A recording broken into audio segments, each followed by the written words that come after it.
آپ کو یاد ہوگا کہ اب سے چند دن پہلے خریدا فاروقی صاحبہ کی کچھ تصاویر وائرل ہوئی تھیں، جس میں انہوں نے سونے والے لباس سے مماثلت رکھتا ہوا ایک لباس پہنا تھا، اور اس کے بعد ان کی وہ جو تصاویر وائرل ہوئی تھیں اس پر پورے پاکستان کے خواتینوں حضرات نے تبصرہ کیا تھا۔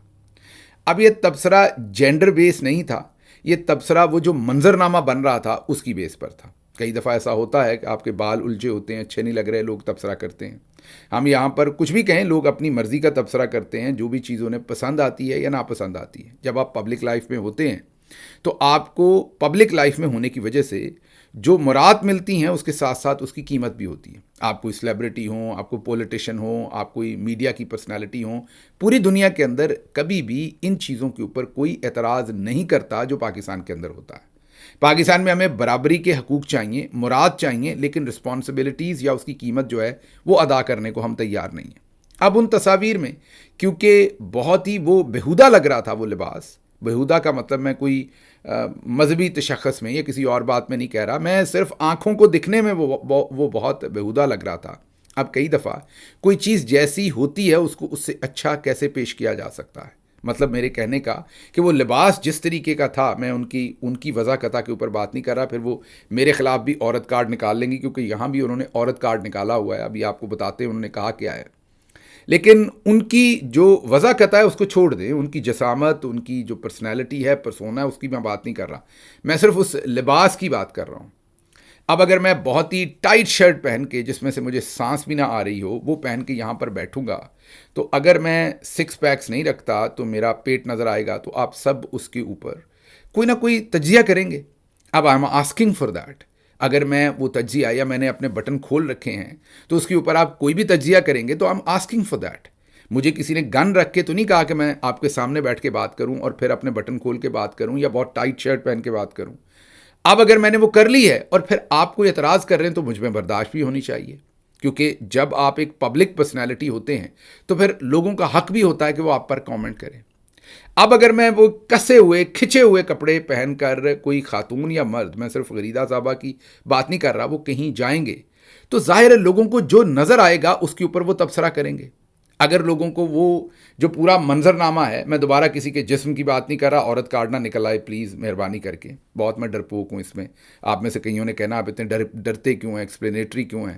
وہ اس لیے کہ ہماری قوم ہی پوری ایسی ہے کہ ان کو جو بتایا جائے اس طرف لگ جاتے ہیں۔ تو بہرحال اس عورت کارڈ سے بچتے ہوئے، اگر وہ منظرنامہ بہت دلکش ہوگا تو لوگ اسے دلکش کہیں گے، اگر وہ بہت بےہودہ ہوگا تو لوگ اسے بےہودہ کہیں گے، اگر وہ جاذب نظر نہیں ہوگا تو لوگ اسے وہ کہیں گے، اگر کوئی ایسی چیز ہو کہ دنیا دیکھ کے وہ کہے کہ واہ کیا بات ہے تو لوگ کہیں گے واہ کیا بات ہے، اگر لوگ کہنا چاہیں گے کہ تو لوگ وہی کہیں گے، ظاہر ہے۔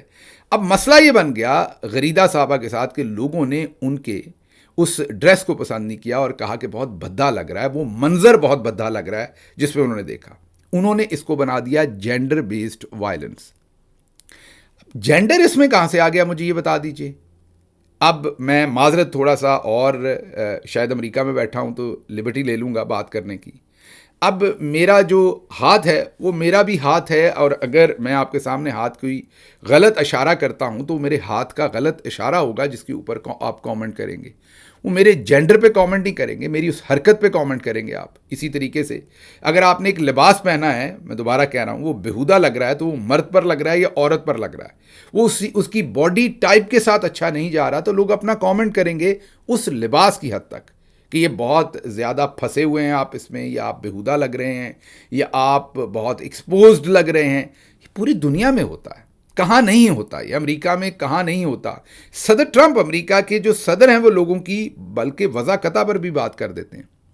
یہاں پر تو آپ کے لباس پر بات تھی، لیکن انہوں نے اس کو جینڈر بیسڈ وائلنس بنا دیا۔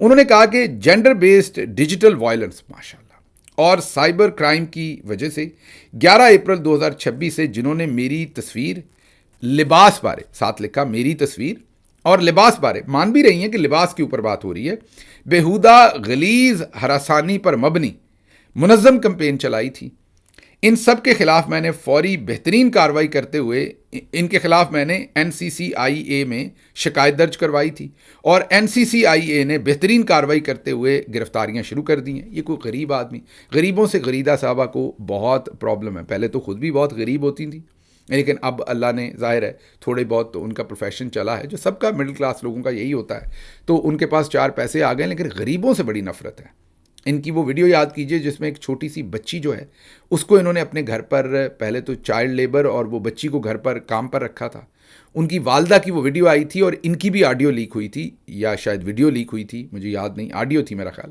جس میں ان کی والدہ کہہ رہی تھی کہ میری بچی واپس کر دیں، ہم نے آپ کے گھر کام نہیں کروانا۔ تو انہوں نے اس بچی کو یرغمال بنا کے رکھا تھا، اغوا کر کے رکھا تھا اور اس پر تشدد کرتی تھیں، یہ الزام تھا، ان پر ایف آئی آر بھی درج ہوئی تھی، پھر میرا خیال کوئی لے دے کے یا پتہ نہیں کس طریقے سے وہ معاملہ ختم ہو گیا تھا۔ اس معاملے میں ان کی اخلاقی جو مینٹل سٹیٹ ہے اس کو آپ سمجھ سکتے ہیں کہ ایک انڈر ایج بچی، اس کے اوپر سے وائلنس، اوپر سے یرغمال بنانا، ماں باپ کو بچی واپس نہ کرنا، جیسے وہ بھٹوں کے اوپر نہیں لوگوں کو غلام بنا کے رکھتے زنجیریں ڈال کے، یہ اسی طرح کا کام انہوں نے کیا تھا۔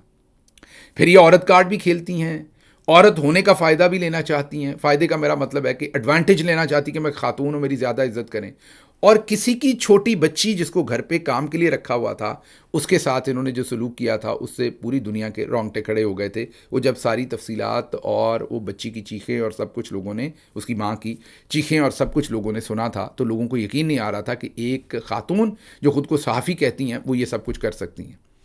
آج اب یہ ایک اور غریب ان کے ہتھے چڑھ گیا، وہ کہتی ہیں کہ جس کی تفصیل تصویر میں لگائی جا رہی ہے وہ، اور جو غلیظ ویڈیو اس نے بنائی، ایک مجرم چنیوٹ سے پکڑ لیا گیا ہے، باقی بھی اگلے چند گھنٹوں میں انشاءاللہ گرفتار کر لیں گے۔ این سی سی آئی اے کے پاس ثبوت ہیں اور وہ سب کو اب گرفتار کر لیں گے۔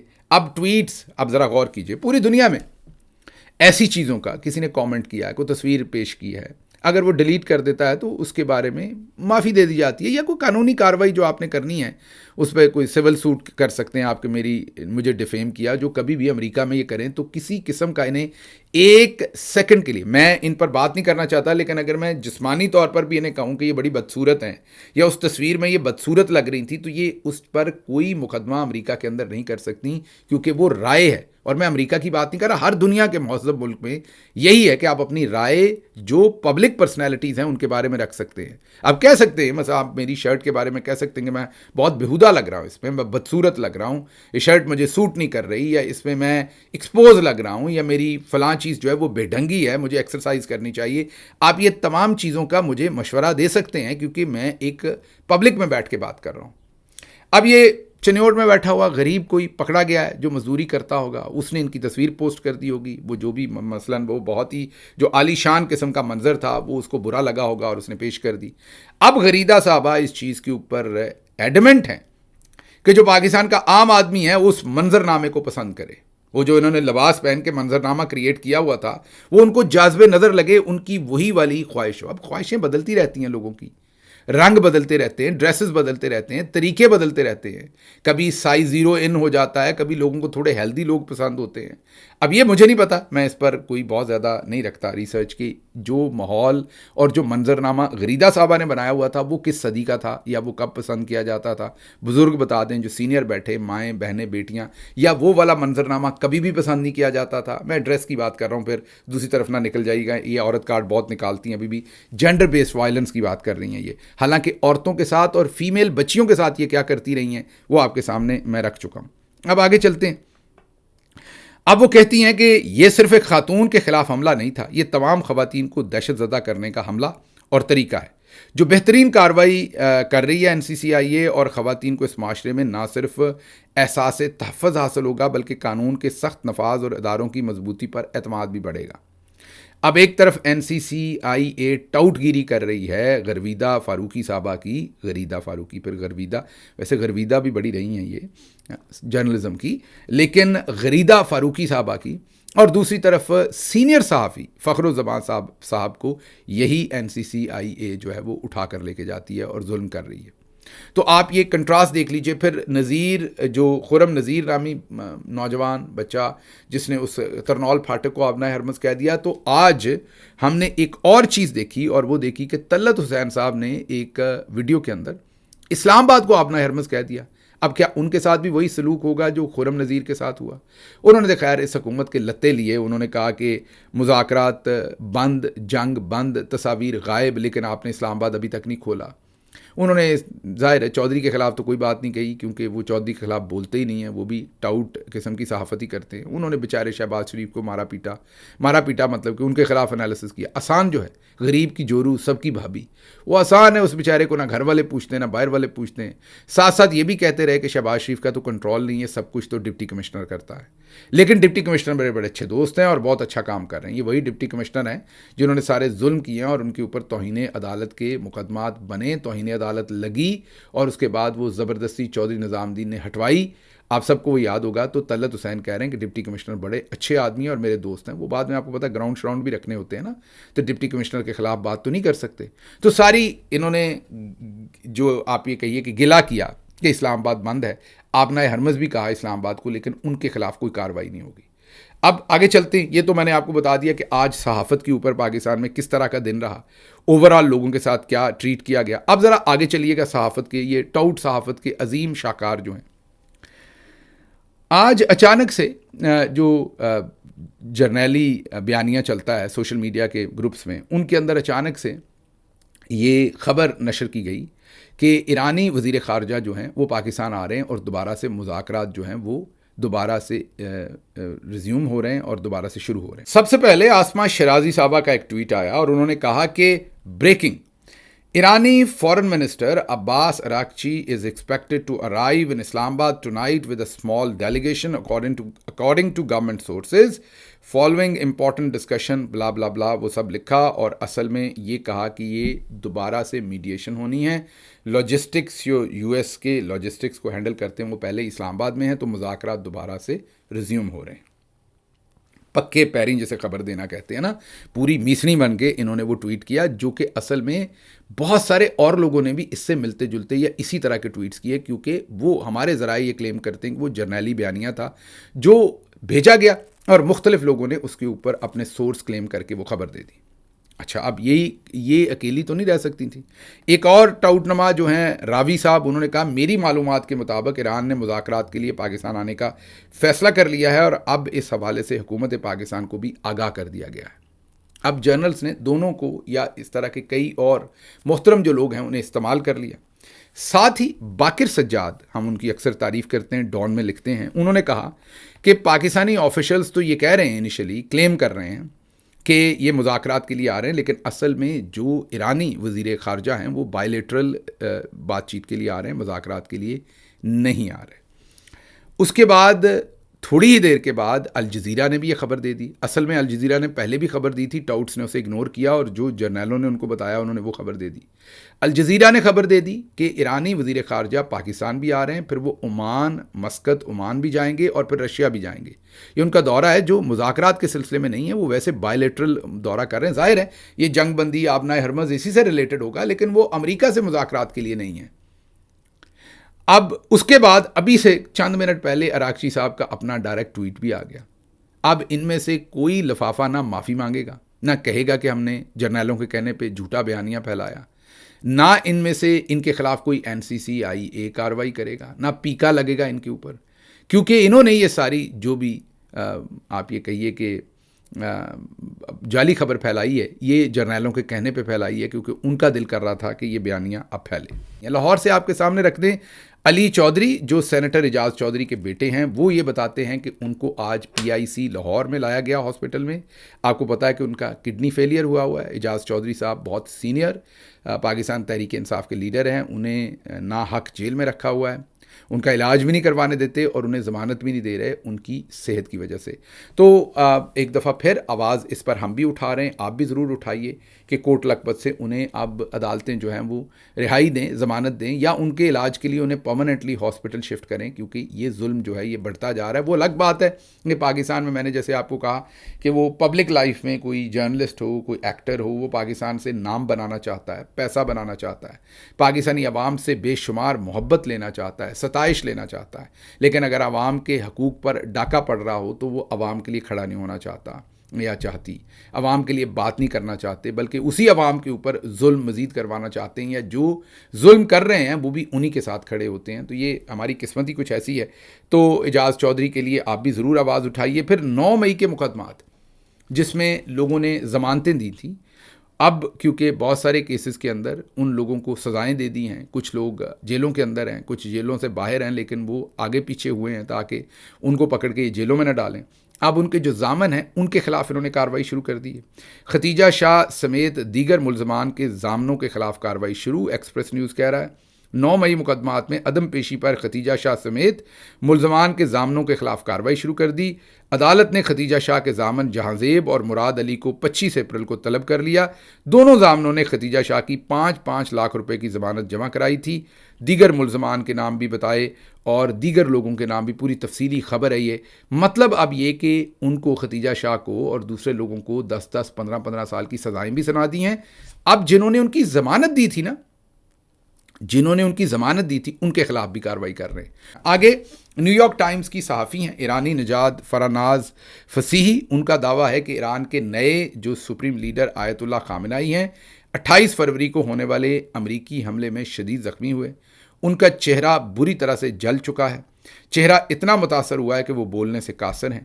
ان کی ٹانگیں کچلی گئی ہیں جن کی 3 سرجریاں ہو چکی ہیں. اب انہیں مصنوعی ٹانگیں لگائی جائیں گی. مشتبہ کی سیکیورٹی بہت سخت ہے. ان کے پاس کوئی الیکٹرانکس کا سامان نہیں کہ کہیں اس کی آڑ میں حملہ نہ ہو جائے. ان کی ملاقاتیں بند ہیں. کہیں اسرائیل ملاقاتیوں کا پیچھا کر کے مشتبہ تک نہ پہنچ جائے. مشتبہ کو پاسداران انقلاب کی مکمل حمایت حاصل ہے، لیکن صحت خرابی کی وجہ سے اس وقت فیصلے جو ہیں وہ پاسداران انقلاب کے اور آرمی کے جو جنرلز ہیں وہ کر رہے ہیں. علی خامنائی کا حکم حرف آخر ہوتا تھا، لیکن اب ایسا نہیں ہے. یہ پورا ایک سمری ہے اس آرٹیکل کی جو نیو یارک ٹائمز کے اندر ایرانی نژاد صحافی فراناز فصیحی نے لکھا. بہت سارے ناقد جو سوشل میڈیا پر کہہ رہے ہیں کہ یہ جھوٹی خبر ہے، اس میں کوئی سچائی نہیں ہے، اور یہ خبر اس لیے ہے کہ تاکہ مجتبیٰ خامنائی جو ہیں وہ اپنی اپیرنس دیں کہ میں بالکل ٹھیک ہوں. جب وہ اپنی اپیرنس دیں گے تو پھر ان کو ٹارگٹ کیا جا سکے گا. یہ سوشل میڈیا کے اوپر تبصرے لکھے جا رہے ہیں لوگوں کی طرف سے اور وہ اس سٹوری کو غلط ثابت کر رہے ہیں. لیکن یہ نیو یارک ٹائمز کے اندر سٹوری چھپی ہے. مجتبیٰ خامنائی صاحب کے بارے میں آپ کے سامنے رکھنا ضروری تھا.